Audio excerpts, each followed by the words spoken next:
Sir. Welcome to West Virginia in Commonplace. Today I have with me Fitz Koehler. She is an amazing lady. She has a great story, and she has a lot that I'd like her to present today in this podcast. I'm going to pass it over to her in just a moment, and she also has something else that's really amazing that we will talk about after she tells you her story. So, Fitz, would you please tell everyone who you are and something about you? Yeah, so I am Fitz Koehler. I am noisy. I am bossy. That's the way I like it. I do a lot of things that allow me to narrowly focus on one thing, which is helping folks live better and longer. So I am a fitness expert. I got a master's degree in exercise sports sciences. I've been teaching for decades around the world. And I do that in a number of ways, mostly mass media. So TV, radio, books, magazines. I produce content. I appear on news shows, TV shows, podcasts, and things. Any way I can connect with a listener and get them to do better and be better when it comes to health and fitness. I'm a professional race announcer and sports announcer, I should say. So I host some of the largest, most prestigious running events in the United States.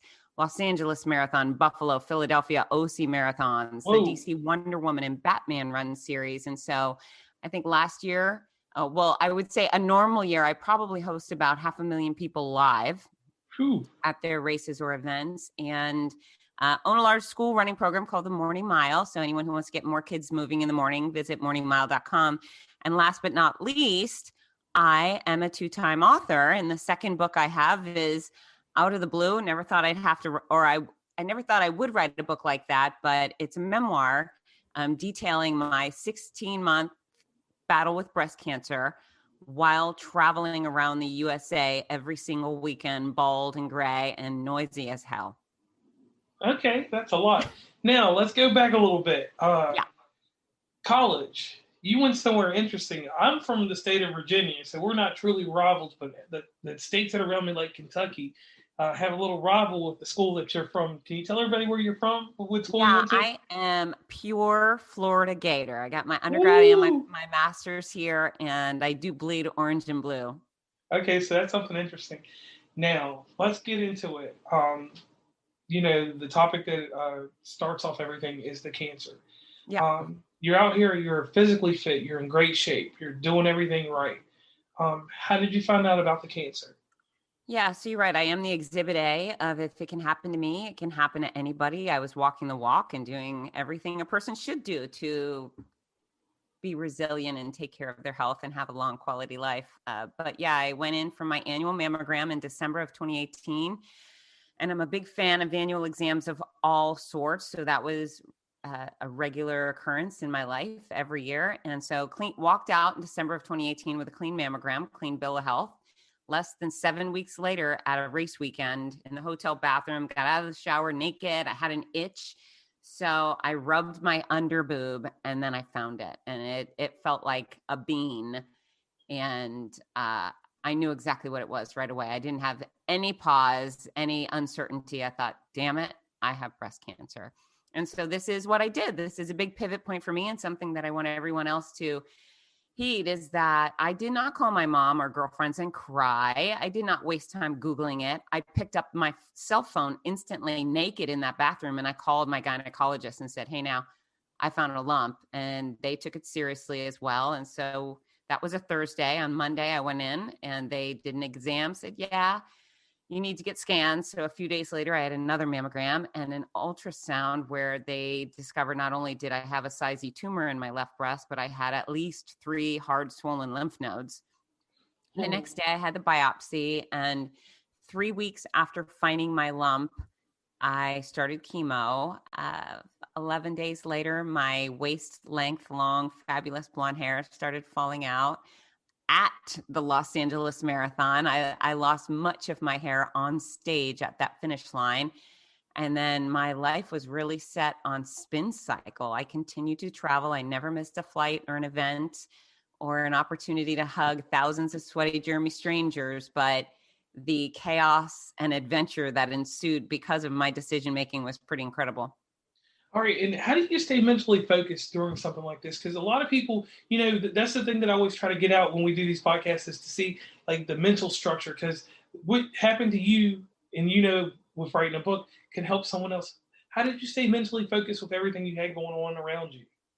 Good question. I am highly determined. I am type A in the best way. So I don't sweat any of the small stuff. But when I want something, I get what I want. And thank goodness for society that everything I want is really wholesome and good. Right? It's a win-win for everybody. But yeah, I am stubborn as all get out. And I think, my stubbornness was my greatest asset, my greatest curse. In the curse sense, it was that perhaps on some of those really rough days, I should have been lying in bed. But on the bright side, I had more adventure in a year and a half facing a potentially lethal disease than most healthy people have in a lifetime. And so, yeah, I make decisions and I accept no excuses. And if people try to get in my way, if people try to tell me no, the message is clear: get off the tracks. I am coming through. And I'm just highly determined and undeterrable. Okay. So inside this diagnosis, what were some hard sacrifices that you did have to make with having this diagnosis? And one of the things I forgot to mention the name of my book. It's called My Noisy Cancer Comeback, and it's on hardcover, paperback, ebook, audiobook, wherever books are sold. Ideally, if you buy it at Fitzness.com, I sign every copy and send them out with a gift. And can you do something real amazing real quick? Because yeah. I have tons of guests on here. Could you actually spell out your website so that they can know how to go there? Yes. Thank you for asking. F as in Frank, I-T, Z as in zebra, N-E-S-S.com. So it's fitness with my Z in the middle, Fitzness.com. Fitzness. Okay. That's a great ask. Great ask. And so remind me, what was the question you just asked? I was inside your diagnosis. What were some type of sacrifices you had to make? Because there are certain things that you had to stop doing at some point, correct?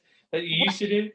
So interesting. Yeah. I mean, the things that I chose from the get-go before any treatment occurred is I wasn't giving up my career or quality time with my kids, period, end of the story. And I stuck to that. However, I was whacked completely out of exercise for about 4 months. I was violently ill. If you've ever had a tequila hangover, I basically had that for 5 months solid. And I used every ounce of strength I could to do stuff with my kids and pursue my career. So exercise fell to the wayside, leisure activities, going to the park, going to the mall, going to the movies. I didn't do almost any of those things. And then really the involuntary sacrifices I made was that every iota of my body was being obliterated in some regard. I mean, my digestive system was trashed. All of my hair fell out.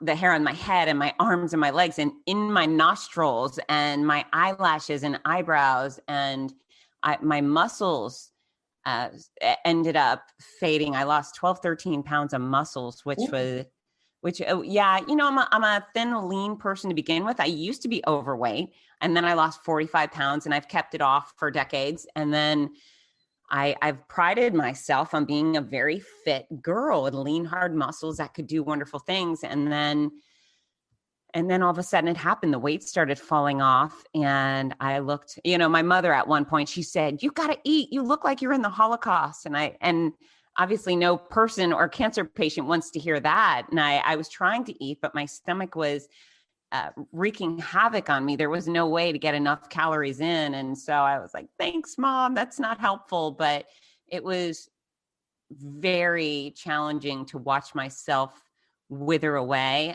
Fortunately for me, I was promised a light at the end of the tunnel. With breast cancer, 94% of all breast cancer cases are curable. Bad news is with a disease that affects 1 in every 8 women, that still means the 6% of women who are dying, that's a big number, right? And we actually have some men with breast cancer as well. But I was promised from the start that my breast cancer would be curable. And so I endured all of this hardships. I endured watching my body wither away. None of my clothes fit. I would have to go to a fancy VIP party for a race weekend and none of my dresses fit. They just hung like potato sacks and people would comment on my thinness, my face, my cheeks were sunken in and, my face was more wrinkly because I had less fat in my face. So there were definitely difficult, not just moments, but the whole thing was really quite unbearable. And I'm so grateful that it's passed, that I'm done with it, hopefully never see cancer again. And, I still look back and think, holy cow, I can't believe I did that. It's hard to wrap my head around the fact that I actually had cancer, had chemo, had radiation, had surgeries, all of those things, but I'm glad it's done. All right, so now we'll go into a stage inside of here. Losing your hair, you're going to Yeah. these races, you're on stage. How did you keep your good self esteem and confidence when you're out there performing in front of people? Because being on a stage like that, you're in front of, like you said, 500,000 people or 1,000,000 people. You're in front of a lot of people, Right. and everybody. We can say whatever we want in society, but your appearance is 9 times out of 10 the sell of what you're doing. So, how did you feel confident about yourself, and how did you um, encourage the crowd with how you looked?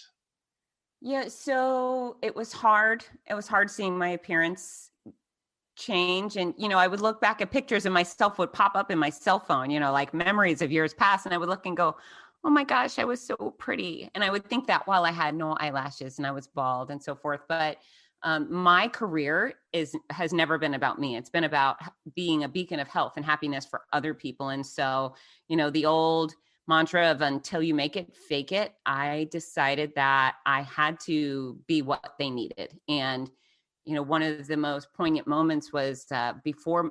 So I had the Los Angeles Marathon where my hair fell out, but I still had hair. And the runners didn't really know what was going on behind the scenes. I went home from LA Marathon, immediately shaved my head. And then and I live in Florida. So I had to go get back on a plane to go back to California the next weekend for another race. And I had a decision point there where I had already decided I wasn't going to wear wigs. It just wasn't for me. Right. Yay for the people who choose that. It didn't suit me. However, I could have worn a hat. It was very cold. And even with my long hair, I used to wear hats for warmth. And I just decided that I wasn't going to do that, out of the 5,000 athletes I had in front of me that day, that a good chunk of them was going to have to face cancer treatment one day. And a good chunk of them may lose their hair. And I decided that perhaps if I stood on that stage bald and loud and proud and noisy as ever, that maybe those people would decide that their bald head was okay too, and they wouldn't have to hide. And so I never hid the bald head. I roamed the country, like I said, like a cue ball, and I would wear hats here and there for sun protection or for warmth. But I never hid it. And I hope it helps somebody. And, people were always very sweet. They were always said, you have the best head. And wow, you have such a cute bald head. Or this was my mom. My mom actually said she was full of these doozies, right? So it went from you look like you were in the Holocaust. That was later in my treatment. But at the start, she goes, you know what? I always thought you and your sister were pretty, never beautiful. But now that I see you with no hair, you're beautiful. It's like, oh, okay. Thanks, Mom. So it was an interesting time. And even though I think I was pretty before, I never based anything about who I am on my looks, and I don't believe anyone in the world has ever chosen me based on my appearance. And so the fact that it went to the wayside for a while was just fine. It just was just fine. I didn't like it. It made me sad, but it didn't deter me. And that's very encouraging that you embraced it and you ran with it like you run in life. And Right. yeah, and you kept that going. So what about on the flip side, you're back home? How did you feel when you were around people that you see day to day and stuff? How did you feel around them? So just fine. I definitely felt sad for my kids that they had to see me sick. I never took them to any doctor's appointments. I brought them in twice. Once when I finished radiation, and the only thing they were exposed to was me ringing the bell. And then they met me in the lobby of the infusion center when I finished chemo. So I didn't expose them to any of the hard stuff. Yeah, they would see me at home feeling sick and looking sick. And it was, it was sad to burden them with that. They're resilient. They have wonderful little lives of their own. They're teenagers. So they have friends and schools and activities, but I tried not to make a difficult situation worse by agonizing over it, harping on it with my kids. We quickly went from crying over my hair loss to them poking merciless fun about me and my bald head. So, yeah. And then the locals, just, I think in the running world, sometimes I get put on a pedestal. I'm their favorite announcer, and we kind of know each other. And so perhaps they feel differently than the people that see me every day in the neighborhood. But everyone was very kind, and I really couldn't have asked for more as far as moral support went. Okay. On this show, I pay homage to a TV magazine that we all grew up with. It's called 2020. It Yeah. had Diane Sawyer on there. It had Barbara Walters. It had John Stossel, and he did a funny section. Oh, I love John Yes. Stossel. Well, we're not going to do the John Stossel today. We're going to do the Diane Sawyer, and we're going to lead into the Barbara Walters. Diane Sawyer was always a setup to the next person that was interviewed because Barbara Walters hit you with hard hitting questions. Right. So, and everybody tells a great story of their triumphs. But the Diane Sawyer question for you is this, and then I'll follow up with another one, and then we'll get to the Barbara Walters question. Okay. What was a failure that happened in all this? Because we all have success, but a lot of people like to shy away, not saying you do, but a lot of people like to shy away and not tell about a failure that happened or something that happened that wasn't successful during this period of time. Was there a time, or if you were stay successful the whole time, which it could be, was there a time that you had a down period? Oh yeah. So failures galore. I tell about it in my book, but I had these 3 mini goals. And they were, as silly as they may sound to someone else, but for me, I wanted to keep my muscles. I wanted to keep my eyelashes.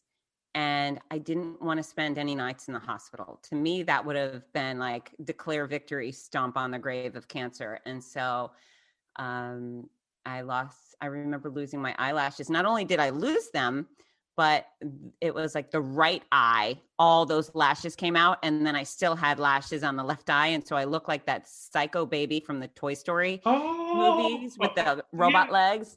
And then I was in Denver with that experience, and it was 100 degrees. I was hosting a Wonder Woman race. And there I was on the stage with only one eye full of lashes, feeling like a total freak.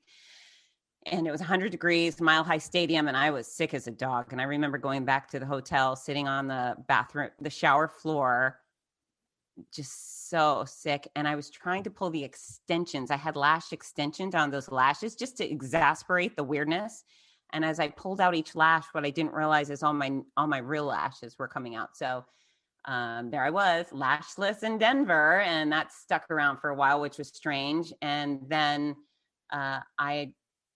another fail with the hospital stay is I had come home from the Buffalo Marathon weekend. And as I was traveling the country, my race directors were arranging for medical practitioners to come give me IV fluids. So I'd announce a race, go straight back to my hotel, and I'd be jacked up full of saline, or the medical directors on site were working to keep me afloat. So we made a lot of efforts, but I put in an extraordinary amount of effort at that race.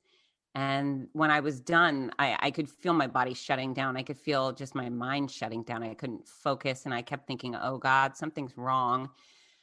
But I don't want to say anything. I don't want to interfere with other people's fun. We were at a celebratory dinner. I had told them, I'm really tired. I need to go back to my hotel room. But really, things were shutting down and I was in a bad place. And so I made it back home to Gainesville, went in for IV fluids, I thought, and that my chemo nurse looked at me and she said, oh no, come back. And they took my blood, and I ended up having to be hospitalized overnight for blood transfusions, which was, that was devastating to me. I didn't want stranger blood. First, I refused it. I was like, hell no, you're not putting somebody else's blood in my body. That's nasty. And they said, listen, if you don't take these 2 units now, we're going to have to give you 7 on Wednesday type thing. And so I said, fine.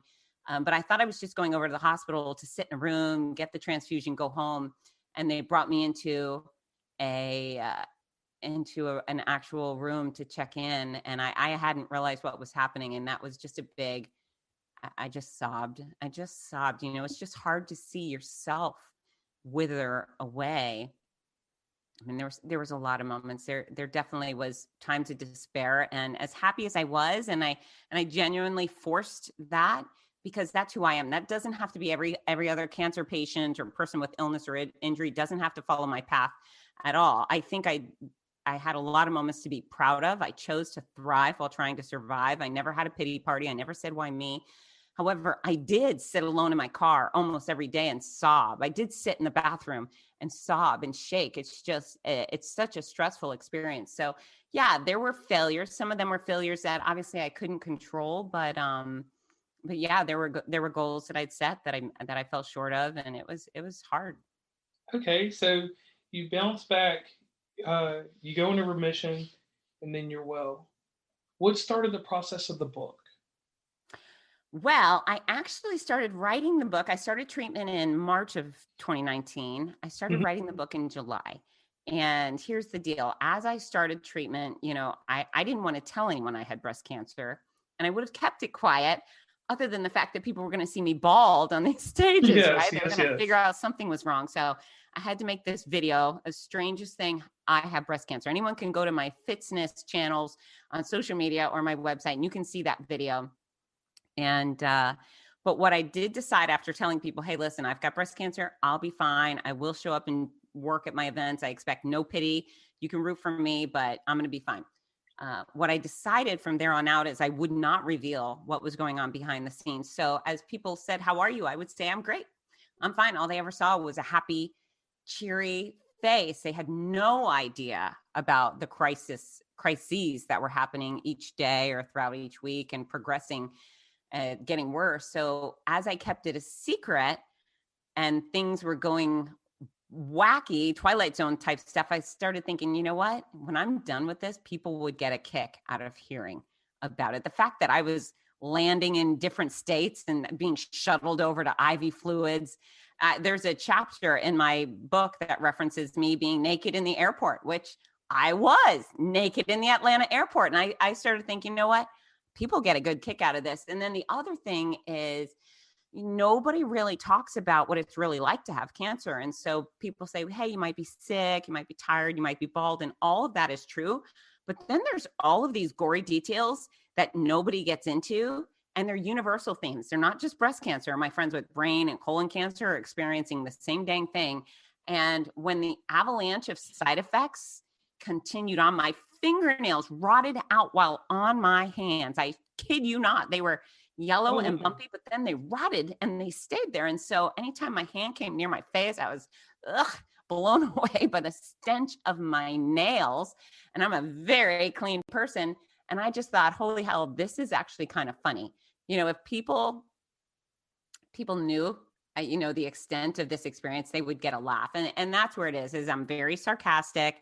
I had all these nicknames to go along with what I look like at the time. I started out at Shrek, and then I morphed into that crazy baby with the one eye and the robot legs. And then I ended up as Voldemort once I lost all my oh. lashes. And so that was it. I thought I can put um, a happy face on a hard subject, and I can help other cancer patients get through it better. And what's great is people are calling now the Bible for cancer patients. Like, once you're diagnosed, you have to buy the book for your mom, your cousin, your dad, your boss who's been diagnosed, because this thing is apparently a how-to manual for other people to thrive while trying to survive. So, all's well that ends well, right? Yes, yes. All right, now for the Barbara Walters questions. Okay. All right, you got your book, Yeah. and you've written to the middle of the book. Okay, you're seeing your self care that you're doing with the book, because self care comes from whenever we write or do anything like that. Um, when did you figure that it would be more than just being influential to to other cancer patients?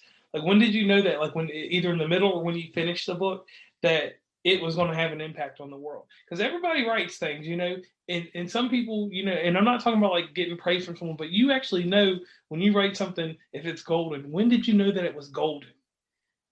That's a good question. I think when I started, I wrote the book in kind of journal style. I did not keep a diary, but my life is so rigidly structured with dates because of my race weekends, and my treatments were all in my calendar. So it's journal style, and I did that because dates matter. People say, "Well, when did you find your lump? When did you start treatment? When did you have surgery?" So I detailed it out, not every day, but the important days are listed.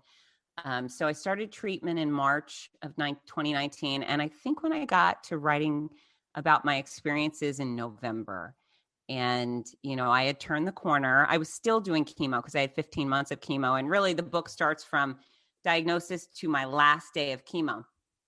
But this Philadelphia marathon was somewhere in between. And I was there in this huge historic American city with, I don't know, I think we had 30,000 athletes that weekend. They were lined up so far back that I couldn't even see them all at the start line. I mean, it was that much of a mob scene, and it was dark and it was gray and it was raining in our face and 30 degrees. And it was a very powerful moment for me. I did a little cancer spiel because I was actually brought in by the American Association of Cancer Research. So gave about 60 seconds to that. But then when it was time to start the race, I'm the ringmaster. And so there I was with my little crew cut and my microphone, and I bellowed, "Philadelphia, it's time for jumping." And it was much more exciting than that. But when I bellowed that, 15,000 people started jumping. And, I was there. I was this cancer patient raising the roof on one of the greatest cities in America.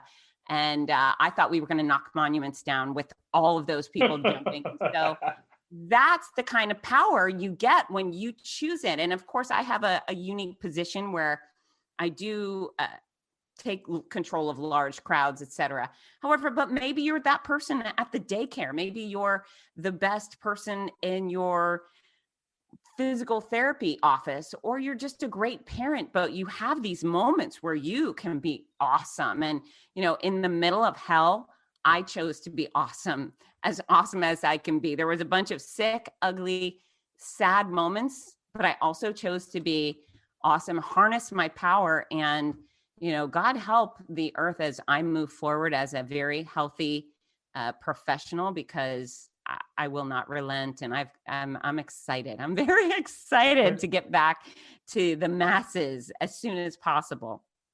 Okay. Now let's divvy over into your other things that you have going on. Yeah. If we head over to your website, what are we going to find over on the website? Fitzness.com. Well, Fitzness.com houses all the information about me anyone would want to know. So if people are hiring corporate speakers or video hosts, etc., then you can learn about me there. But it's filled with thousands of articles, and the purpose of Fitzness.com is to be a hub for tools people can use to become fitter today. So there's tons of videos and recipes and articles. You're looking at it. It's pretty good, right? Yes. I'm looking at it as you're speaking. So let me ask you a few questions. If someone wants to contact you to get involved, to get inspired, to get in shape, to do anything, what's the best way to do it, and how do things trickle from there? Yeah, always Fitzness.com. That's my home base. I will live there forever. Fitzness.com. And there's actually a contact Fitz button.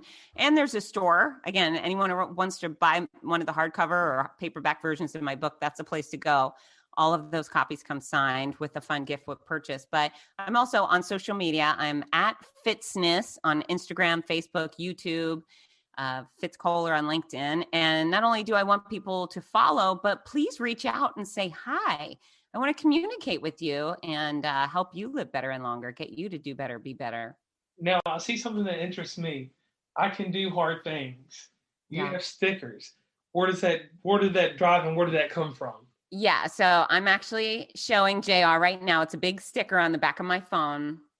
So I can do hard things became this little mantra I didn't even realize that I had. So I'm a medical wimp. I used to be a kickboxer. I used to fight in an arena in front of thousands of people. But when it comes to needles and scans and tight spaces, I'm very nervous. So what I found myself doing is, as I was taking another step forward into something that terrified me, as I was coaching myself up, and I kept saying, okay, you can do this. You can do hard things. You used to fight, you've raised great kids. You've built a big business. You can do hard things. And that was just this internal mantra. I never once said it out loud because I thought, of course, people would think I was a lunatic.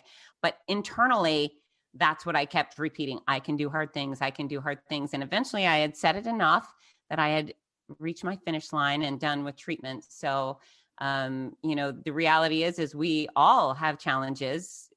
Thankfully, not everybody has cancer, but building a successful podcast, JR, that's a hard thing. And raising kids and going to a 9-to-5 job every day can be really hard. And, life is tough and you just have to choose to be tougher. And so, yeah, the I can do hard things sticker is what everybody gets at Fitzness.com. If you buy your book there, I sign it and I put the sticker in that front page for you to put wherever you like, usually in a place where you can see it, the back of your phone, your laptop, your steering wheel.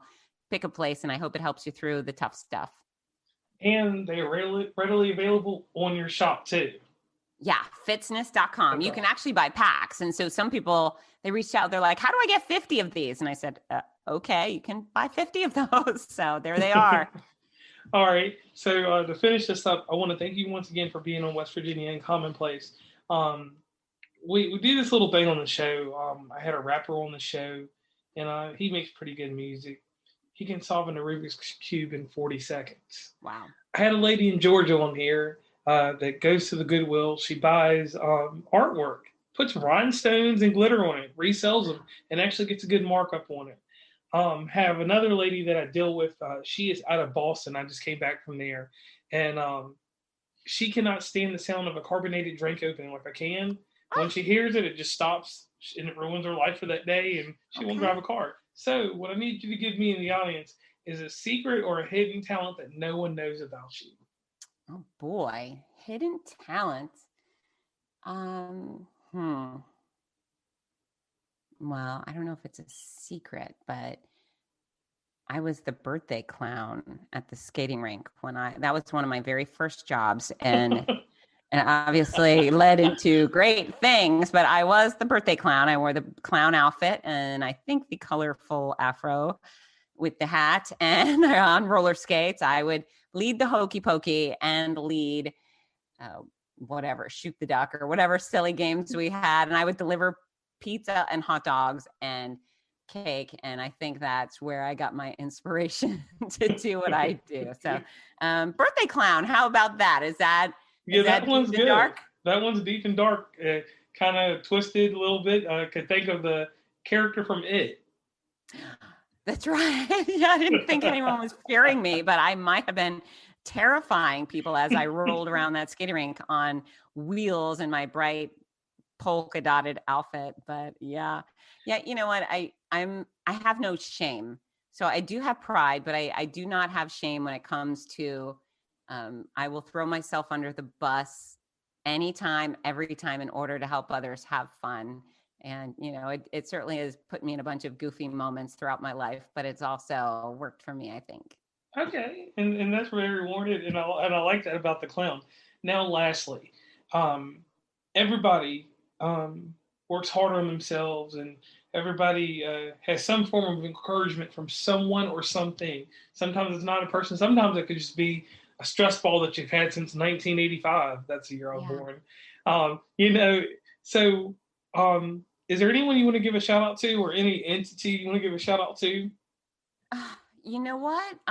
I can start with my dog, who's taking great care of me, but I have a couple of men within the running industry that they're responsible for me getting my start in this incredible profession. So race announcer Rudy Novotny, he is the voice of so many races throughout the United States. He's extraordinary. He brought me on. He said, hey, I think you're going to be a star. He didn't even say, I think you're going to be a star. He just said, hey, I think you'd be great at this. You want to come do a race with me? And race director Gary Kutcher, the OC Marathon, that he had a brief conversation with me, looked at my website, watched some videos of me, and he said, you know what? I'd love to give you a chance. And he hired me for the very first race I announced. And some race announcers start out at a local 5K. I started out at a mega marathon with 20,000 athletes. And I think I hit it out of the park. Within an hour of yelling go on marathon morning, he came over and said, hey, can you come back next year? So I'm so grateful for this profession that I adore. So Rudy and Gary, thank you. Okay. And once again, I want to thank you for being on West Virginia and Commonplace. Quick testimonial that I always like to give to everybody. And it's real simple. What you're doing in the world makes you more than what people call influencers and stuff like that. You're a natural hug. And that right there, take that as a compliment or take it for however you want. the hug that you're doing with races, with the book, and all that other stuff. That stuff is very commendable. Um, a self pat on the back for that, for the simple fact that a lot of people are not courageous, and a lot of people would just cower at what happened to them. They would take their story and bottle it up and keep it inside, even if they didn't have the success of living through it, or the success, I mean, or unsuccessful in dying, which dying is not an unsuccess, but you get what I mean. So I really want you to look at yourself in the mirror sometime today and be like, man, I'm making a difference out here in the world. A lot of people don't hear that, and we don't give that kind of praise to people. So for me, to the audience, to you, it's just one simple thing. You are more than an influence. You're an inspiration. And inspiration lasts longer than spoken word or written word. So I want you to keep that, okay?